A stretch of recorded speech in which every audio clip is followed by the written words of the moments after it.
Hello, hello, Otafest listeners.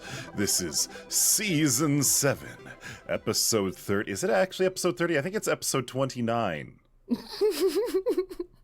I believe that it is Episode 29. We can count. Of the Otafest podcast. We promise. Sure.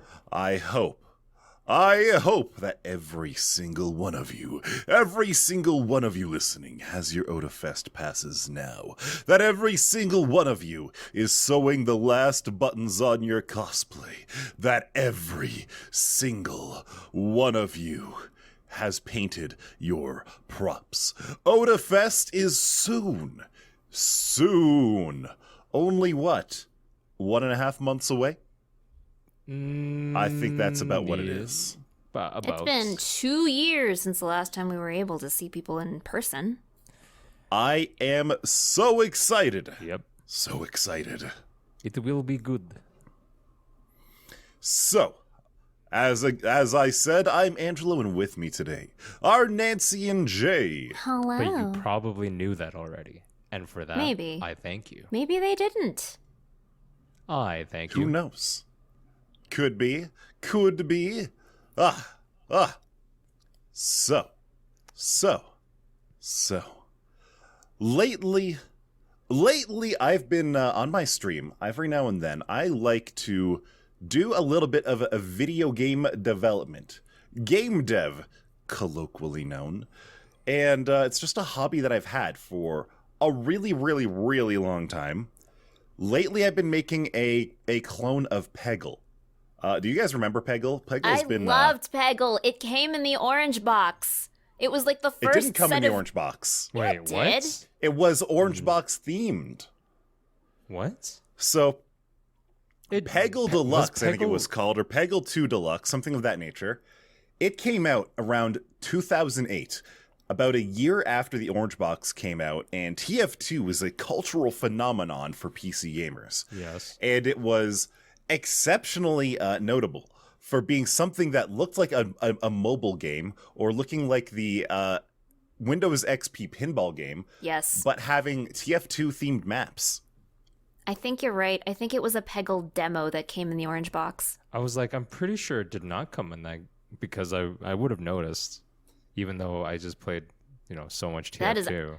I mean, my memory is not flawless, but that is absolutely what I remember. I remember it coming as part of the orange box for me, or at least being very strongly tied to the experience. Anyway, go on.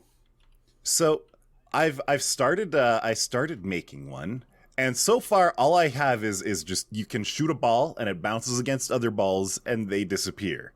And already I'm like having fun with it. It's just the mechanic of Peggle is so simple and so refined that over the course of a day I was able to capture that magic for myself. And that's how, when you're making a small video game and you yourself are having fun playtesting it, that's how you know you want to keep going with it.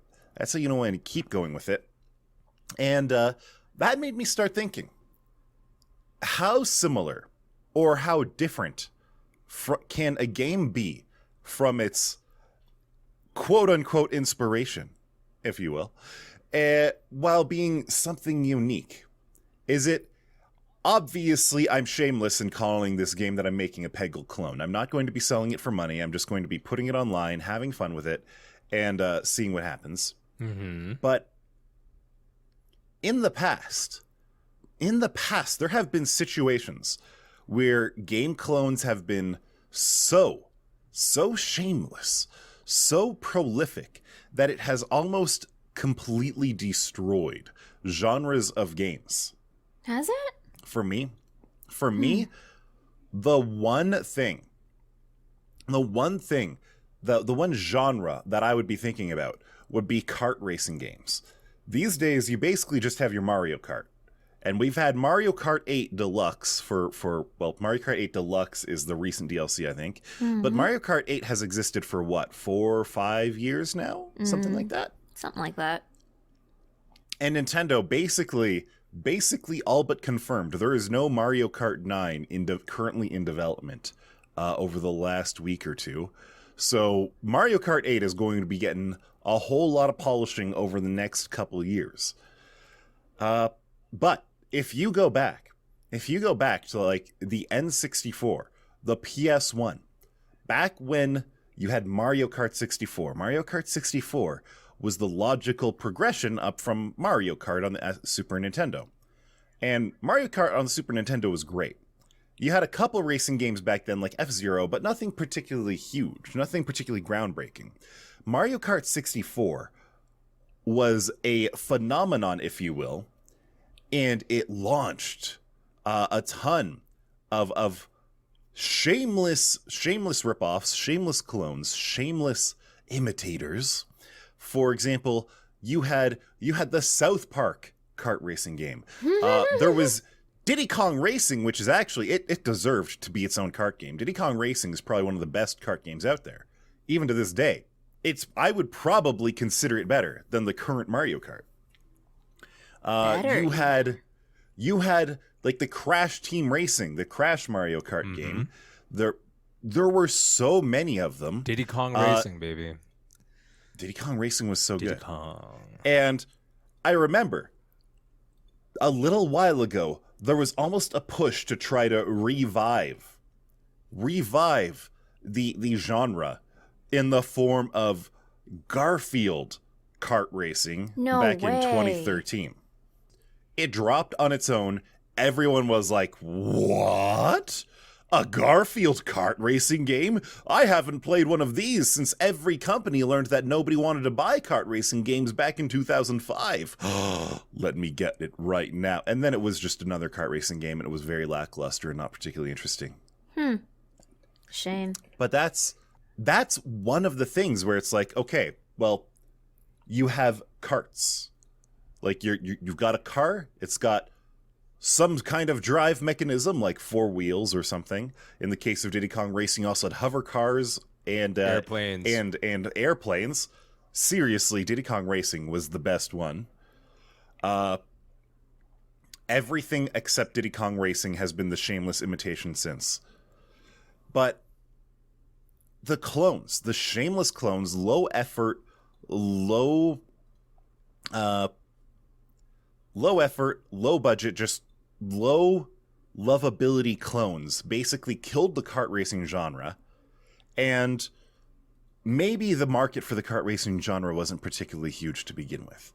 Maybe it didn't deserve that many games, but maybe it did. Recognizability maybe if the games goes were a long better, way. they could have been They could have been a thriving genre to this day.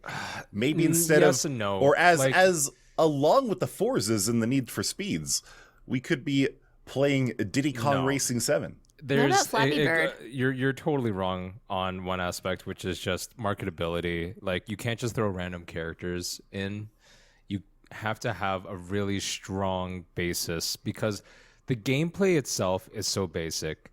The genre itself is not exactly iconic. It's a racing game. So it really comes down to the relatability of the audience with like the characters. And in Nintendo's case, they have a roster that actually works. Whereas all the sort of imitations or like anyone with a weaker roster, essentially, which is just about everybody, have to rely, weirdly enough, almost on gameplay as opposed to like having people play as their favorite characters. That you can kind of see with Smash Bros, where there are other sort of free-for-all type fighters, and they have rosters from like Square Enix, for example, or Shonen Jump had one as well. And while those characters are sort of relatable, they're just not as iconic, unfortunately. I think it plays a big part in it because I've played those games. And So Flappy Bird is an example of one that just is easily clonable, and you just replace the graphics. yeah, Exactly. But none of those are particularly successful either. I mean, So what we're looking at and seeing is that, well, a lot of video games, they're literally the exact same game. Sometimes literally the exact same game with just like a different aesthetic to it. That's why A different Angelo was like, I can visual do this. view. Honestly, yes. Yeah. That's exactly why. Peggle is a simple enough game where it's literally, okay, I can bounce a ball off of another ball. Going back I to can make Peggle. Going back to Peggle real quick, I did look it up. So Peggle Extreme was what was bundled with Orange Box, which was I feel like I vaguely remember this, but I definitely never played it the way that Nancy remembers it. And it was a short version of the game. It wasn't like the full thing. So you got like the first set of, I don't know, like 10 levels or something just to give you a taste. But it and is then it stops. styled differently than other Peggles, like graphically styled a little bit differently. It's available on Steam still, and it's free. Nice. And it's 22 megabytes. So God damn. I may have nice. already installed it during the course of this recording. Conversation. Yes. Because I was just Nice. like, whatever, I don't care. It's just part of the thing. I was like, I paid for Orange Box. I paid for it full price back in the day. I'll damn well play it. I'll play all Anyway. the bits of content. It So- was just a good, solid, fun game. I wanted more. Do you think that just a visual style is enough to justify like a game's existence? Like if we had Solitaire, but Otafest Podcast Edition, would that have the right to exist? I'm struggling to think of how we would possibly theme Solitaire around us. I mean, I have ideas already. I mean, we could just have Jay to be the king cards. Or the Joker cards, who knows? The Joker. Yeah, the J would work out. Yeah. Alfred as the ace, for those of you who remember Alfred. What about back you? when he was on the podcast.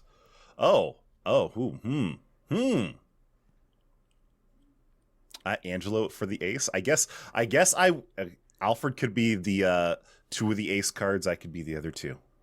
Ooh. That would work. And Seth would be on the back of the cards. Yep. We could make it so that there'd be different card backings that you can unlock by Look, it's by- nice that y'all. Well, I guess it's a game. We could play By winning the game. program the game. Wouldn't be too difficult, honestly. Solitaire rules Somebody are pretty does pixel straightforward. art, so and I'm sure I someone's can a find programmer. somebody. Yeah, So I just exist. I'm not saying that there's ever going to be an Otafest podcast themed deck of cards Solitaire game. Deck of cards game. in but general. legitimate question, would that have the right to exist? Who would really want that? Who would need that in their lives? But at the same time, we've seen massively successful franchises basically doing the exact same thing. Like, I'm going to get a lot of flack for this because I'm probably really smoothing things over, but FromSoft has effectively made one game ever since they've made Demon Souls. They've basically just been making Demon Souls but better. Like, so you got Dark Souls, which was basically Demon Souls but polished. Dark Souls 2, which is again just Dark Souls again. You got Bloodborne, which was basically Dark Souls again but in Victorian Gothic London. You got Dark Souls 3, which was really like a lot of people just, it gave them that Dark Souls taste again, baby. Hell yeah, let's go. And then you've got Elden Ring now, which everybody loves. Compared to Dark Souls 3, for example, they added a jump. You can jump now. Hooray! And it's vaguely Tolkien themed. Like, other than that, it's very much a very similar game. Nothing has really changed, to the point where anyone who has loved and enjoyed Souls games before, they'll be dominating at Elden Ring. They'll just be running through it, destroying everything. They will be having a great time with it. And to be fair, like, Demon Souls, despite its lack of polish, was a good game. And so FromSoft has just continue making the Here's same the good thing. game over and over again. Just There's a huge new content for It's people kind who of a liked it. flawed argument because it's not like someone else is making this game. It's the same company making this game. That's like saying all the Mega Man games are the same, Capcom. What the hell's wrong with you? Why would you make the games in your franchise so similarly? And it might be because Except- it's their game and it's their franchise. Except not, though. Because in the case of Mega Man, sure, there's the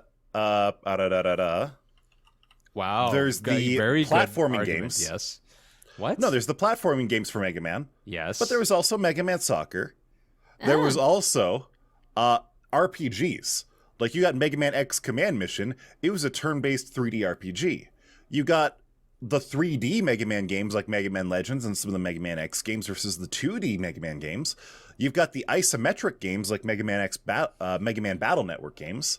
Like, if you look at just the Mega Man games, the franchise is large enough that it has a lot of different gameplay in there. Capcom They're not is the one same of the game over and oldest over gaming again. companies But- in existence. They've had chances to branch out. If you look at specifically Mega Man 1 through 9, 10. they are basically 11, the exact way. same games. Are they up to like 11 base Mega Man games now? Yes. So Mega Man 1 through 6 were all on the NES, and they were all basically the exact same graphical Yes, style. I think like Mega Man Pokemon would 3 be. added a slide and maybe a charge shot. I think you're mean- getting But, away from your original argument here, because if you want to talk about franchise, that's not a fair comparison. There's no point. That's the whole point of the franchise. They're similar to each other. That's what makes them a franchise. Your original premise was copycat games. They're not a copycat if it's the same IP. All right. So you know what? That's actually a really good argument. It's not an argument, Because- it's a statement. So Flappy Bird clones were definitely dominating the Android Play Store like years ago, when Flappy Bird was huge. Before never the played, original I'm not a author took it gamer. down because he was like, "Yeah, this is horribly addicting. No, let's not do that." I'm sad that they did take it down because I was having a really good time with it.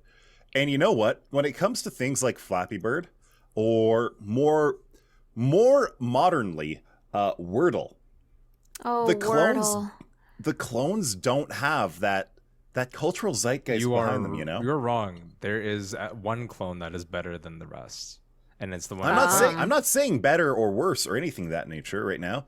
I'm just saying there's the cultural zeitgeist around them. Like, let's say for example, back when there was Flappy Bird, if you saw someone who got like 250 points on the original Flappy Bird, that was a goddamn achievement. True. That was ridiculous. Sure. True. But if you saw that it wasn't actually Flappy Bird, that it was some clone, well, then it's like, wait a minute. The clone could be easier. It could be harder too, but it could be easier. Who knows? Okay. The 250 points, it might have awarded you that just for completing the first obstacle. I like- think So in that sort of situation, like, the clones aren't the same. And in the case of like Wordle, off the top of my head, there's some like Pie Myrtle where it is the Genshin themed Wordle. Really? And Dio plays. I'm not yes. surprised. I'm not surprised that there is one. Dio plays it every day. She enjoys it. She damn. really loves it. I would But at not the same be good point, at it's it. like, so you can complete Wordle, and people would be like, "Oh, you completed today's Wordle, and you got it in that many tries. That's very good." But who cares if you completed the Genshin themed I think you're Wordle? confusing that with just the idea that people just latch on to the original idea and they use it for everything. Like, In the case of like some of these games, like Wordle, there is the cultural like sharing aspect of it too. Yes, that's true. Absolutely. yeah, like, but you can half- share. But that's a core. half That's a the core fun thing. is being like, if for all the I other got it clone in products, 3 guesses. Angelo, for all the other clone products, they do the same thing. They do the sharing to social media to show, whether you succeeded on your, Wordle clone attempt. It's part of the entire thing. I don't think there's. I think that actually changes ties anything. back to your argument about like Smash Bros and People, Mario no. I just Kart want to. I about just want to be clear. People familiarity, don't get. you know? People aren't like, oh, I finished my Pyordle or my Quordle or some other. Like, they use Wordle. It's just a colloquial term. No one really cares what version you're playing. They barely even care that you play. I'll be honest. I mean, some people really do. Some people. Some do. people were But really some enjoying people it. Care about. And a what lot I'm of saying different is like, things. well, if one person really, really likes the original, the Wordle, are they really going to care if their friends are playing the The knockoff. the knockoffs? They don't- The no one clones, cares. effectively. Oh, I don't Even know if about someone- that, Jay. Like, I feel like you're overly generalizing. There are a lot of people who most certainly care. I'm not one of them, but I'm not going to speak for them. Well, it's like if you spoil Wordle, there may be blood spilled, you know? That's But very no, I true. think we're approaching it from completely different aspects where people just don't want to specify which Wordle clone they're playing. They're just saying, I play a Wordle game. But that's the thing. It's like it's nobody- not about playing a Wordle game, because every single Wordle game, the idea is that there's like one word a day. So it's like a community actually sort of get around challenge. that. It's So people definitely don't just play one Wordle a day. well, not just that, because when it's Wordle, when you are playing the Wordle, Mm-hmm. it is the same word for the 24 hours for everybody on the globe. That is the thing. There have been versions of Wordle that come out for people who want to play it over and over So- and get multiple words every day. That's not the problem, but it's because of It's that just feature. manipulated off of your that local Wordle is a time, social and game. people know this. So like, it's not 12 p.m. ET that it resets. It's 12 But p.m. that's local deviating time. away from No, the it's not your local actual time It is local intent time. of It's playing the game. 100% local time. You can Google it yourself. I've played it enough that I can absolutely tell you it's But local that's time. besides the point of playing the game to the spirit of the game. If you're just going to No do one it ever for has to play a game to the spirit of the game because it's an enjoyment thing. If someone wants to play it differently than you, that's fine because that's how they enjoy it. The spirit of the game is merely an argument to how everyone has to do it as opposed to how you should be able to enjoy your media. right, but the rules of how to play it to the spirit of the game is what makes it, like Angelo was saying, it's the same word for everyone to try and guess within that 24-hour limit. Like that is the social aspect to it. It's like watching a movie. Watching a movie inherently has no social aspect. If you just want to watch a movie, that can be as lonely or as social as you want it to be. But I think most people can agree that adding the social experience of movie watching is more fun than just watching it on your own. I don't think that was the argument. And if you being try to made. argue against that, I will remind you, That wasn't the 2 argument episodes being made. ago, the first thing you were saying, Yeah. Batman was good. Because you're making the wrong argument. The argument, me saying Batman is good, that's actually the argument, which is it's subjective. Someone else can go into Batman and say Batman was bad. That's fine. By making an argument about it, you are changing it from a solitary movie experience into a social experience, you know? That is the difference that we're getting here. And that's the difference between like your main Wordle and your Wordle clones. Your main Wordle, because it was the big one, because it was the first one, that is the one that you can build that social experience around.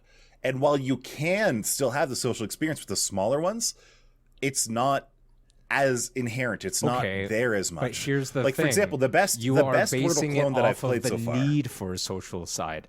I play Wordle clones because they're more challenging and interesting to me, and I don't share the results because I don't give a shit. Very Sure. fair. And that's A fair. lot of people do give a shit, though.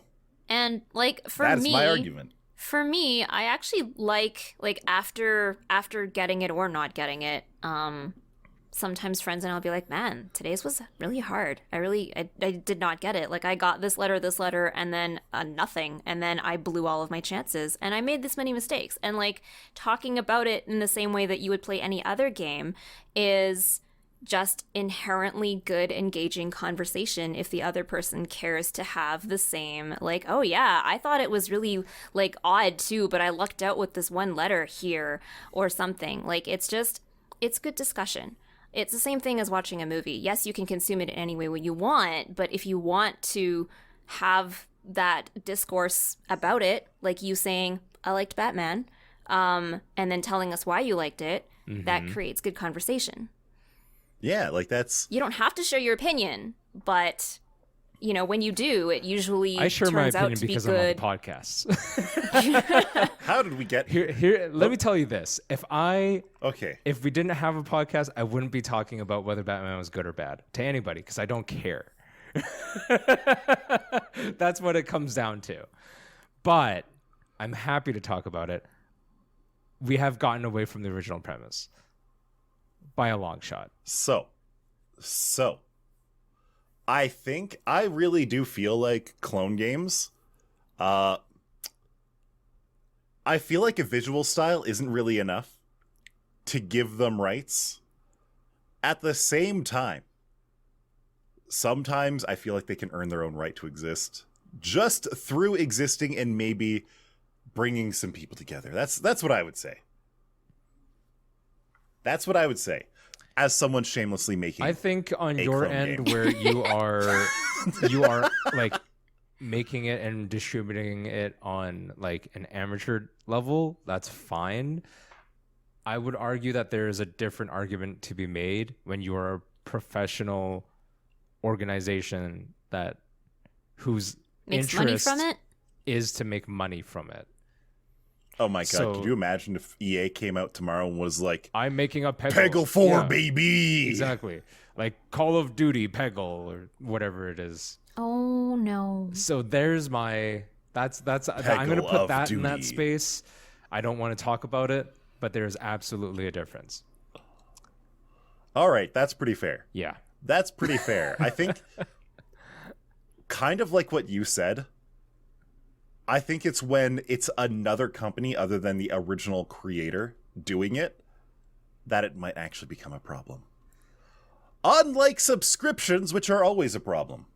Oh. I am oh not boy. a fan of subscription anything. The only So- things I will subscribe to are my rent, my electricity bill, and my cell phone bill. And my All right, you know what? I agree with you on one of those three things. But otherwise, I am not much for any type of subscription. I don't really like MMOs. Don't really like magazines or video game subscriptions, such as game passes, for example. Season passes, not a huge fan. Anything else? I can't think of another subscription off the top of my head because I don't think about them very much because I don't like them. And I can't imagine anybody likes them. But we are slowly but surely sliding into subscription hell because Everything is a subscription now. everyone wants to do a subscription. Do you remember when you could just buy Photoshop? I was just about to say Adobe God. products, the Adobe suite of products. When they I moved will to a never subscription, forgive Adobe. I basically said, I'm not using you anymore. That was the fastest way for me to go fully open source everything.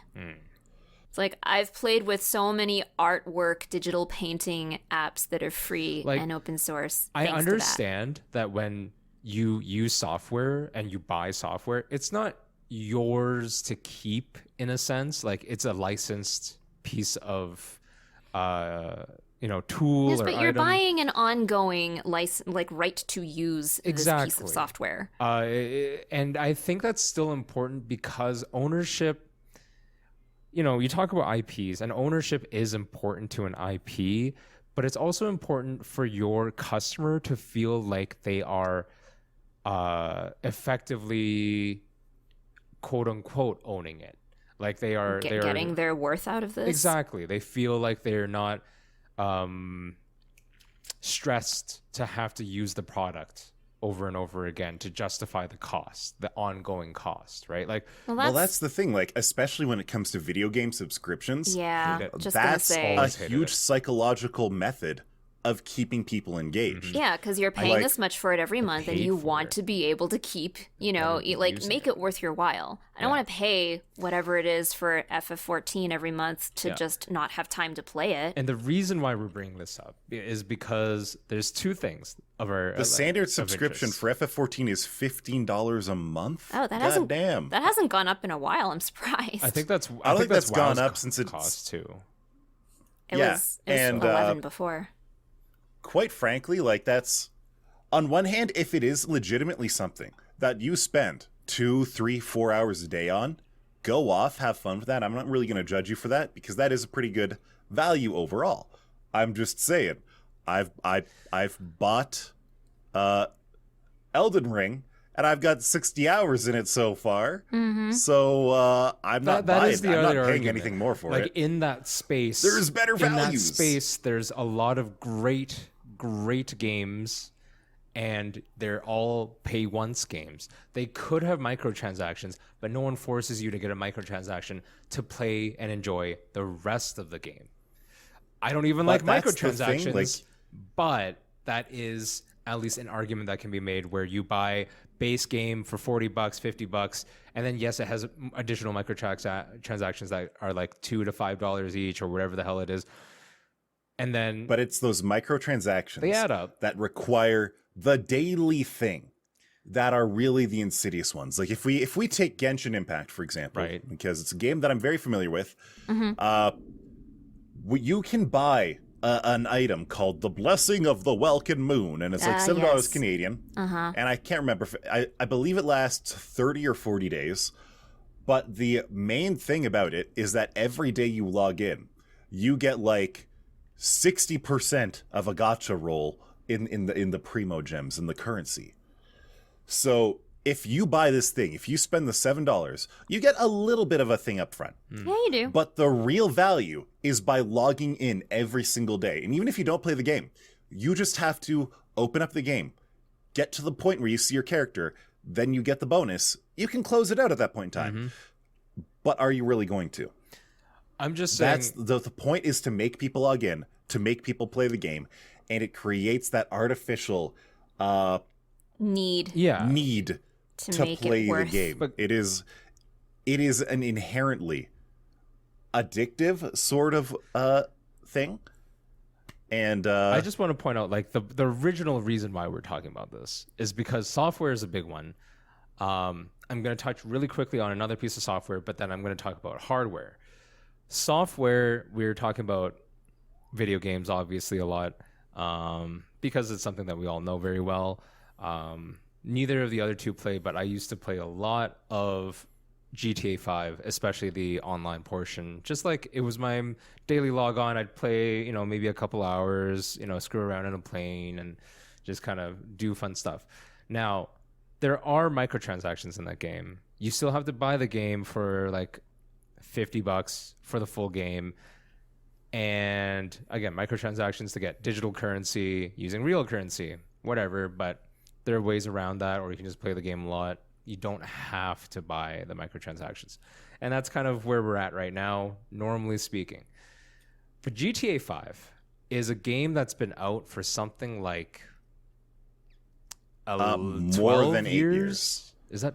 It's been out since no, it's been out since 2013. Yeah, sorry. 8 years.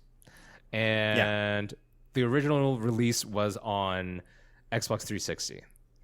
And most people barely remember the 360 nowadays because we've had 3 console cycles since that.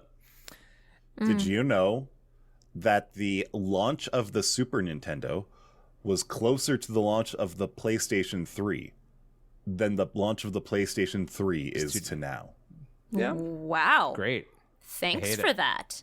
I hate it. Thanks. I didn't have to give you that psychic damage, but you're welcome. So That was 5 psychic damage for Angelo. with that knowledge, GTA Online right now is for console. I believe it's for PlayStation 5 and the Xbox Series X/S. They are introducing a subscription service now. After 8 years of being released, you can be a GTA Plus member, where I think you can still play base game, but by being part of the subscription, you're now just getting regular benefits within the game. So I looked this up, And you get a little kickback right away. yeah, And you get certain discounts on in-game currencies and microtransactions. But on top of it, just like I was mentioning about Genshin, there are things where you have to log into the game, go visit a dude in-game monthly to get your thing. Otherwise, you lose out.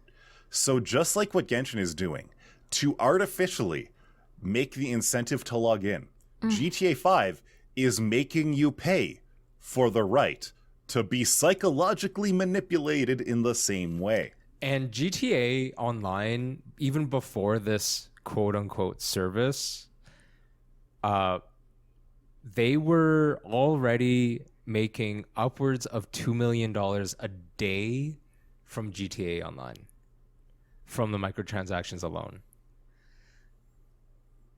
I cannot tell you how much I hate console gaming on principle due to the things they do like this. We're talking PlayStation Plus, we're talking Game Pass, we're talking Nintendo Switch Online, any sort of these subscription services, which I have said many times before, and I will reiterate, and I need people to like, gamers rise up. Stop paying a game company to deliver online subscriptions for an internet service you already pay for to connect with other people in order to enjoy your games. Yeah. It's bullshit. It's just dumb. Yeah, that's why I never Imagine. had like PS Plus or what was the Xbox equivalent? It was like their gold and silver something. Xbox Gold. God, I don't even remember. Game in Pass. general. I think that's what it Yeah, was. Anyway, like, I've used Game Pass because it was free, and that's the only reason I really wanted to use it. And it just there are some exclusives on consoles. I understand that part. Play them, especially if they're single player and they don't have online subscription crap. But I swear to fucking God, we have to stop supporting this crap because GTA is an decade old almost. And then they said, I need to make more than $2 million a day for a game that was 8 years old. So they introduced subscription. That sucks. Good God. What sucks more? Motherfucking Apple. Apple right. is doing the big dumb. There are rumors, more than rumors, that they are trying to get or work around on a hardware subscription service for their iPhones. Okay. I feel like what this is doing, and correct me if I'm wrong on the terms of that hardware subscription. I feel like what it's doing is you're moving from I am paying off an item that I own to I pay to rent or lease this item, and like they can take this away from me at any given time. Not to I mention, have not actually read the articles around this, so do you? so there's have there's you going to guys, be two things to this. Do you know I'm exactly going how to it tell you works? two things. It's for to this. iPhone specifically. I know that Yes. much. I'm going to tell you two things to this where I have a huge problem. Number one, Apple is not a service provider. They are. Are they not? No, you don't. When you're, if you don't have, who are you with? I'm like, I'm on Telus, I'm on Shaw, I'm on Apple. Okay, so you mean ISP or not ISP? A telecom service provider. Exactly. You know what happens when you go in to get in a new phone from your service provider? I mean, Angelo would know because he's done that part on the retail side. Yes. Many times. Ah, yes. You sell a Fond memories. phone bundled to a contract. That's already kind of like, but I mean, it's sort of like telephones and, again, like basic utilities, internet. It's in that range. But now you've got to be subscribed to the hardware portion from the actual hardware provider. Hate Right.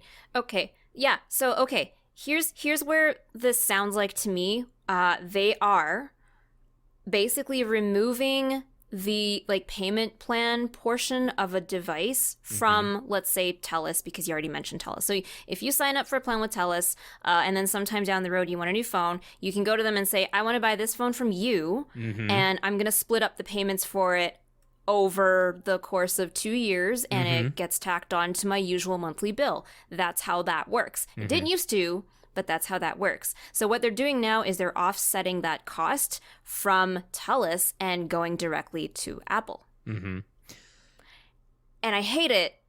I hate it because it's basically a lease model. Yes. That is, I think, problematic, especially for people who, in Canada, I don't know about the US. We can't talk about the US. In Canada, for the longest time, and it's still pretty bad, the CRTC did not rein in things like contract length for your subscriptions. So now it's 2 years Yes. max. Now it's 2 years. It used to go up to like 5. That you had to be tethered to a phone and its Yes. contract.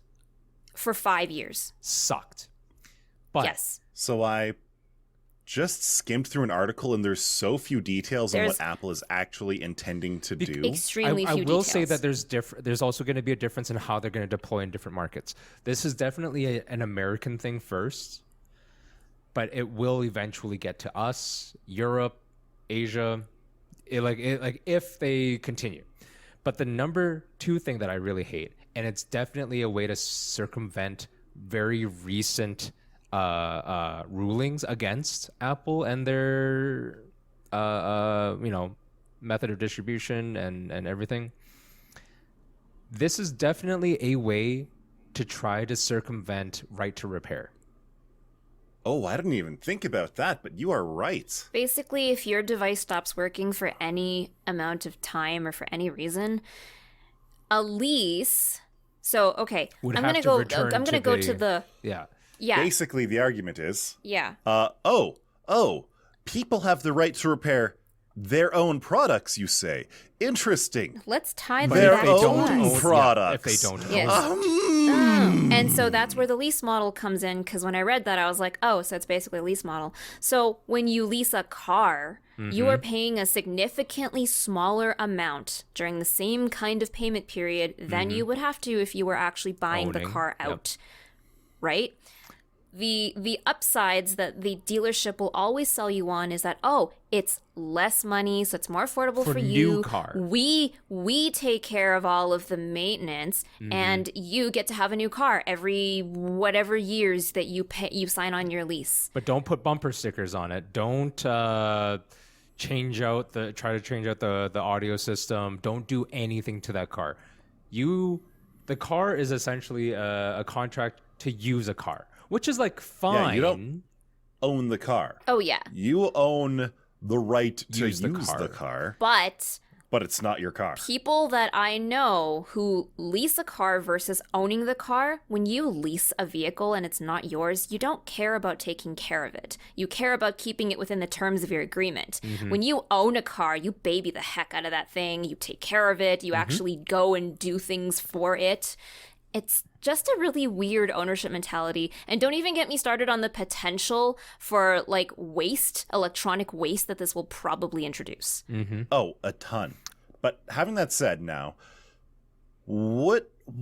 how would Apple handle it if you smashed the phone or if you got the phone water damaged? You probably would have forced to pay buy out the Yep, phone? I think that would be it.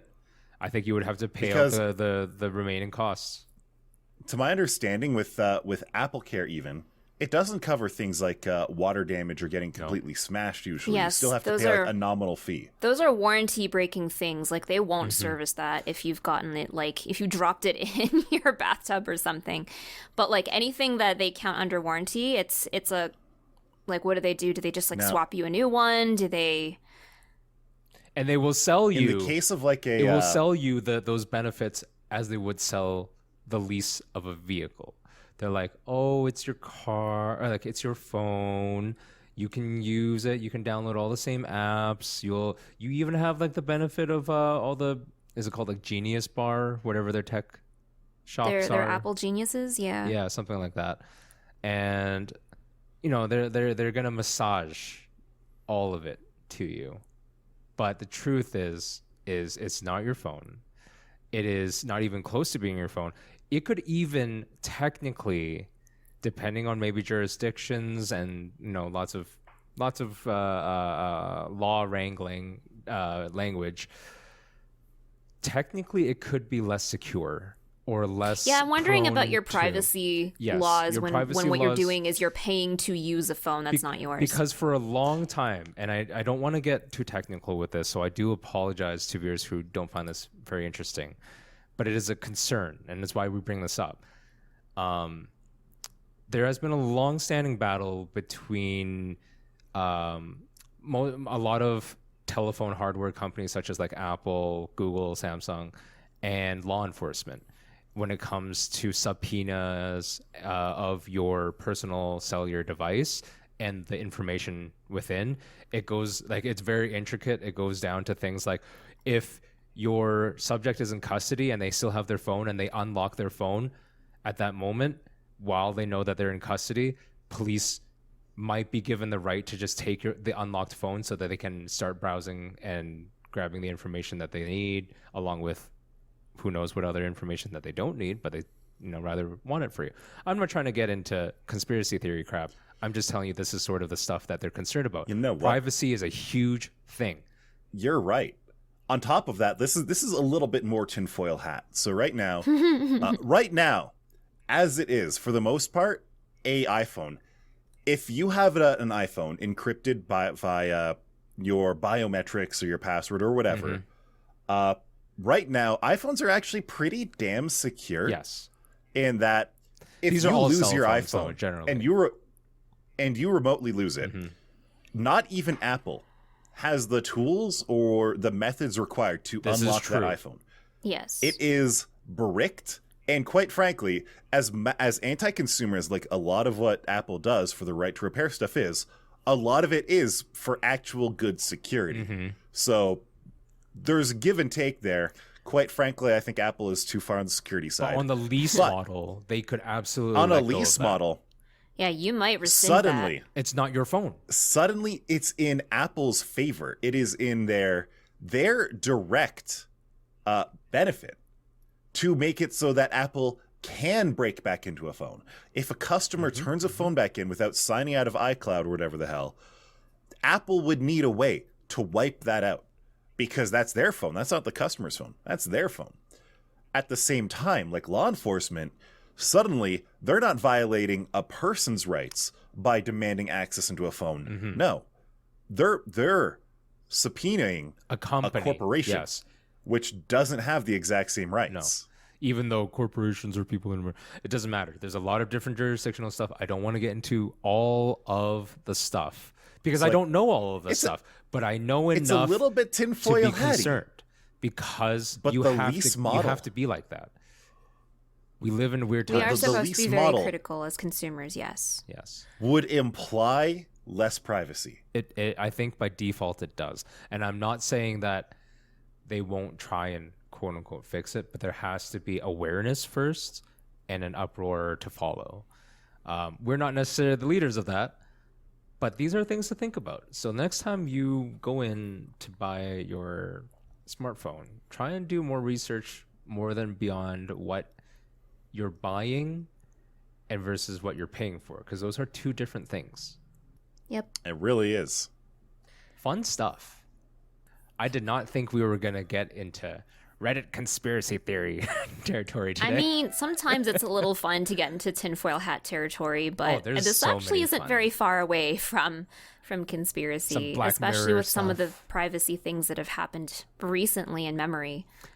I think that a tinfoil fedora is exceptionally stylish, and you guys cannot take it away from me. And you should wear one to Otafest this year. If it's part of a great cosplay, like Silver Yeah. Surfer who wears a fedora. A fedora, complete with silver beard. Very nice. No. Anyway, that's all we have time for today. Thank you for joining us on our Twilight Zone conspiracy theory corner. You guys all take care. See you next time. Bye-bye. Keep an eye out.